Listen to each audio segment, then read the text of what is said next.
Hey guys, it's Gage from PSB Kingston at CFB Kingston here in Kingston, Ontario. I'm going to bring you guys a series of strength training tips today. Although I kind of wrote these with the intention of them being applied to strength training models or for resistance training athletes, they don't really deal specifically with sets and reps, programming guidelines, any exercise prescription. It's more sort of a short list of general habits that would make one successful in training for the long haul and overall. So you could apply this stuff to any goal. But you know, the frame that I saw through is through the lens of strength, so that's kind of the way I'm going to present it today. Before we get too far into the list, you guys can check us out on all our social media. You can find us on Facebook, Instagram, or YouTube.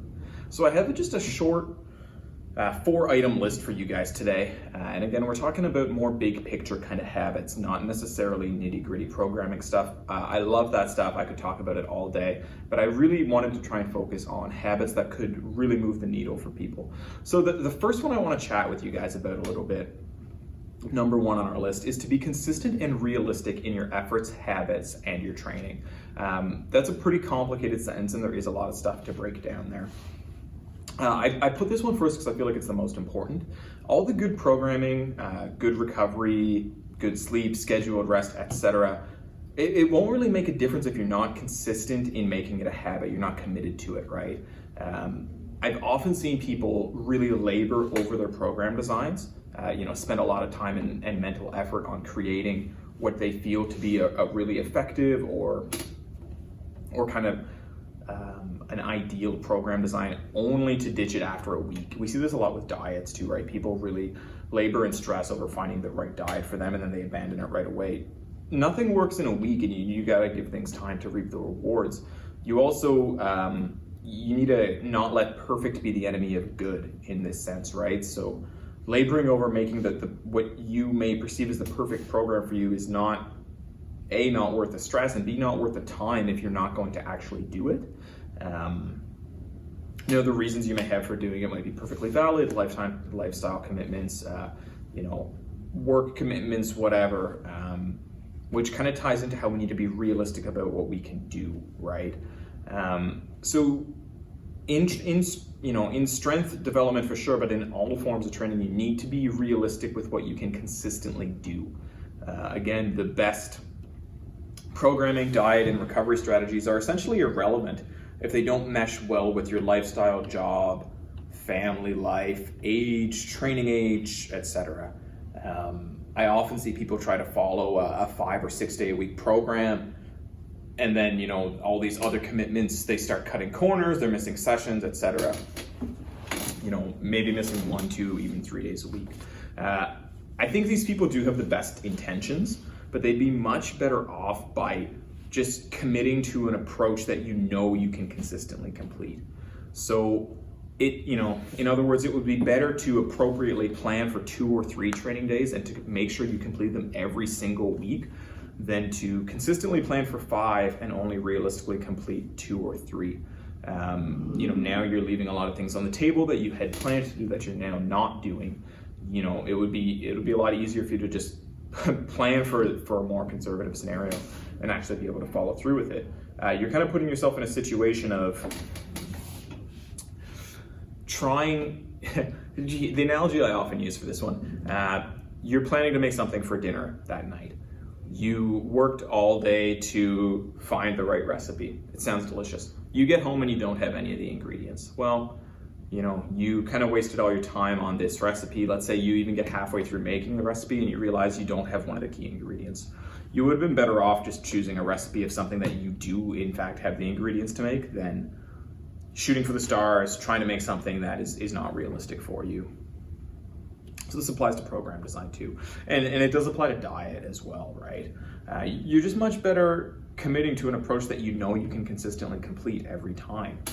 You must also be realistic, not just in terms of how much you can commit to something, but how far you'll be able to push your abilities. Not a surprise to anyone watching this, I hope, but in all likelihood, most of us will not be setting world records or going to the Olympics. Don't let this discourage you though.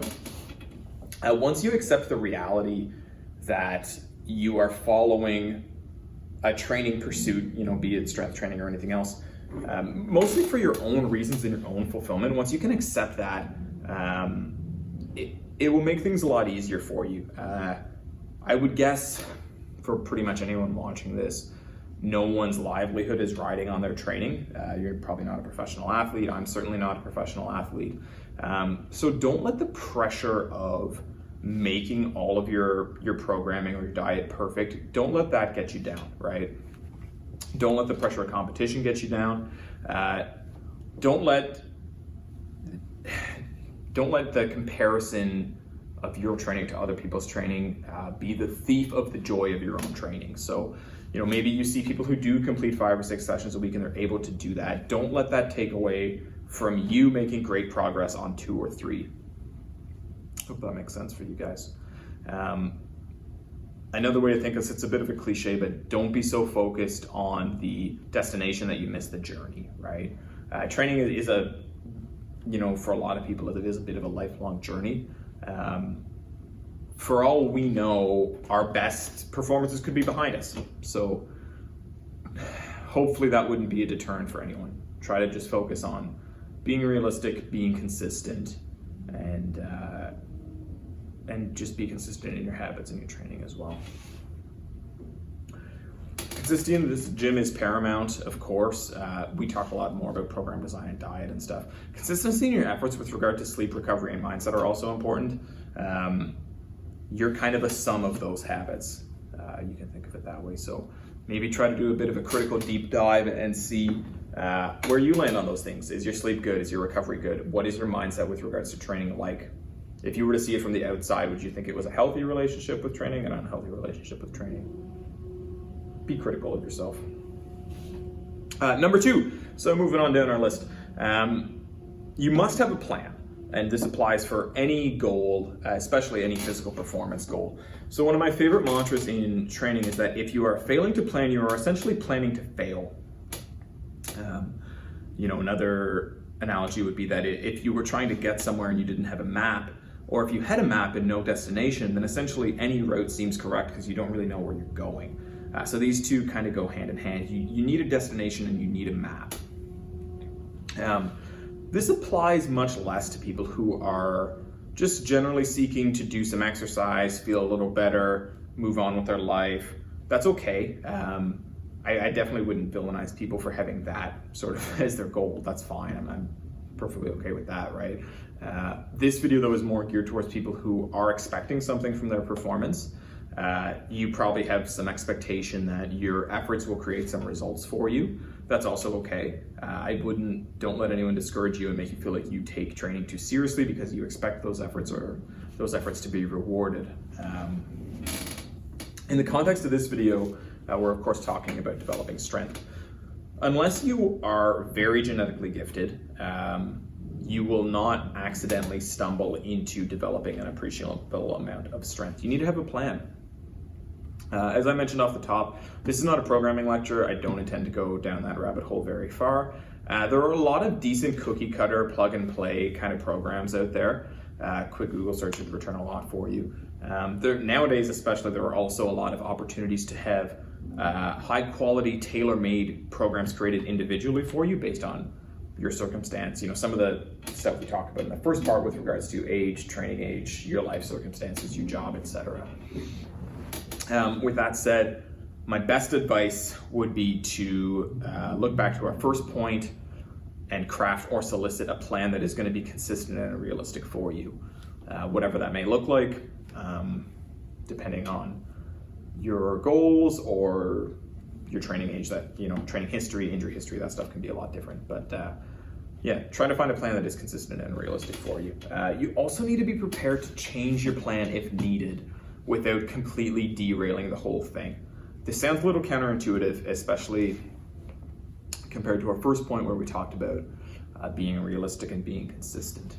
So unless you're a full-time professional athlete, I would strongly suggest seeking out a programming option that leaves a little flexibility for your life, job, work, kids, etc. All that stuff gets in the way of training. That's okay. We're going to try not to stress too much about it like we talked about in point 1. Once again, the planning is essentially useless if we cannot realistically and consistently do it. Knowing what you can and can't change in your program is pretty essential. Knowing which parts are essential to get done and which parts are kind of supplementary. That is a tough line to discern unless you are very experienced or you're someone with a lot of education or you're some kind of professional in the industry. If you're using a pre-made program or diet, I would encourage you to seek the advice of someone who is in one of those categories who might be able to guide you through it a little bit. If you're getting tailor-made programming, that person will be able to help you with it. If you're trying to write your own programming, that's something I started to write my own programming a little too early. But if you are trying to do your own programming and your own diet, maybe just get another set of eyes on it if you know someone a little more experienced or someone a little more qualified who can help you out on that stuff and help you navigate, what are the big factors here? What is essential, what is not essential? They might be able to help you out. So you need to have a plan. I'm not going to advise you too much on which plan you should have, aside from the fact that it should be realistic, consistent, and flexible, but you do need to have one. Failing to plan is planning to fail. So on to our third point for the day. Resting, recovery, and sleeping. So when I first started training, these things were treated as a bit more of an afterthought or something that it was just maybe not assumed that you did, but that it was less important than the training side of things. In today's fitness climate, these things get much more attention and deservedly so, in my opinion. I actually did a video workshop for this page with regards to improving your sleep. So if you want to see some sleep improvement strategies, you can find that one. While it's sort of funny, recovery, rest, and sleep is very passive in nature, but it does require some concerted efforts on our part to make those things happen in some cases. Individual recovery and rest needs will vary greatly, and they are influenced by a lot of factors that fall somewhere on the spectrum of things that are very controllable. Your programming, your diet, your day-to-day schedule, to some things that will be very much out of your control, like age, illness, certain lifestyle factors.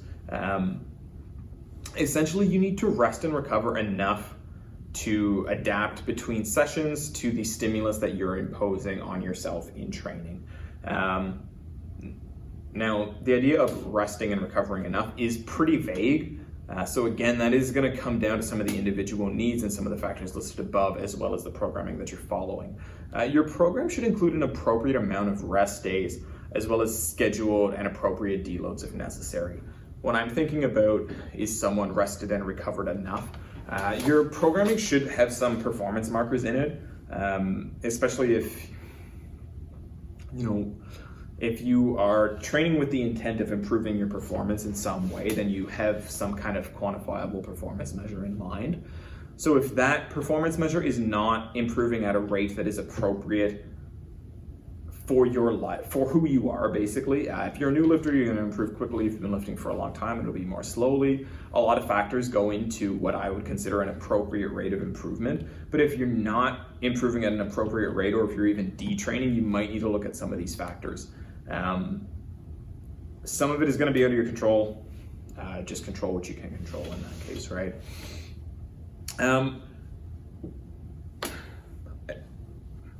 Nothing beats actually resting. From a recovery perspective, there are some other things you can do, but the actual literal rest, not training, not doing anything, sleeping, that is your best bet. That will move the needle for you the most. I would caution against seeing recovery tools or recovery modalities as something that gets used to replace resting. I see this a lot where people will take a day of, they don't sleep enough, they don't rest enough, but they're gonna try to stretch and meditate. Stretching and meditation is great, but it's not gonna replace the fact that you sleep poorly and you don't take enough rest days. So really get the big things out of the way here, right? Rest appropriately, deload when you need to, get a good night's sleep. From there are some things that I think that I think can make a difference. You actually need to rest, you actually need to sleep. Those are the biggest game changers for strength development. With that said, there are a few things that I think can move the needle for you. Your mileage may vary on these, of course. It sort of depends if you're deficient at something or you're very good at something else. But things that I think would make the biggest difference to recovery would be meditation, daily walks, vitamin D exposure naturally from the sun, regular blood work and physical checkups, especially if you're an older athlete, massage, and basically any other stress reduction measure. Once again, if you get lots of vitamin D, then that's probably not the low-hanging fruit for you. So I think that these things do have some minor benefits, some major benefits in some cases, but again, they wouldn't replace actually resting and actually sleeping. One more point for you guys today, and it kind of ties everything else together. I would really encourage everyone to play the long game with their training. So Rome wasn't built in a day. We always hear that saying, right? And strength can't be built overnight. Be patient in your pursuit and think about the long game. What do you hope to be lifting a year from now, 5 years from now, 10 years from now? If you haven't gone through this thought process with yourself, I'd encourage you to do so and kind of layer in some of the caveats that we've discussed already. Be realistic, have a plan, 1 year from now, where do you want to be? What kind of realistic plan can get you there? If you have a realistic number in your head of where you want to be a year from now, and you have a bit of programming knowledge, your training and planning often falls into place, and it probably seems pretty obvious to you. Building enough muscle to move appreciable loads also takes a long time. So if, again, we're looking at this more through the lens of strength, this is an important piece of the puzzle that you can't really skip or change, right? Muscle moves weights, so we need to build a lot of muscle. While measuring your PRs and tracking your progress and having those quantifiable performance measures are all great, that stuff can be really intoxicating. So don't fall too much into chasing certain performance numbers, right? It's easy to get lost in that. Don't get lost in the process of pushing your numbers on paper and have that take away from other important factors. Getting too locked into seeing the numbers in your training log go up can be a slippery slope towards overtraining and a possible risk of injury. So just take your time. Once again, realize that realistically you are doing this for yourself and there's no rush. No one here is probably a professional athlete setting any world records or going to the Olympics. So accept that it's just for you and play the long game on that. So in conclusion, no one strong got there overnight. And if they did, they probably have a genetic potential that is far above where most of us are, unfortunately. And if that is you, then you probably know it by now. You did some sports or something growing up, and it was apparent that you were the biggest and strongest one there. Focus on the process of training and let your results follow. Play the long game. Don't rush it. Schedule smart and realistic progression. Build in smart deload weeks depending on your training age and the loads that you're moving. That can make or break things a lot. And constantly refine your technique as your body develops and changes. Do the little things well for a long time, let them add up and reap the rewards. So once again, guys, it's Gage from PSP Kingston. If you enjoyed this list and you want to see some more similar content, you can feel free to follow PSP on Facebook, Instagram, and YouTube. And check out the sleep lecture that I mentioned in this list as well. Take care, guys. PSP Kingston, the health and wellness provider for the military community.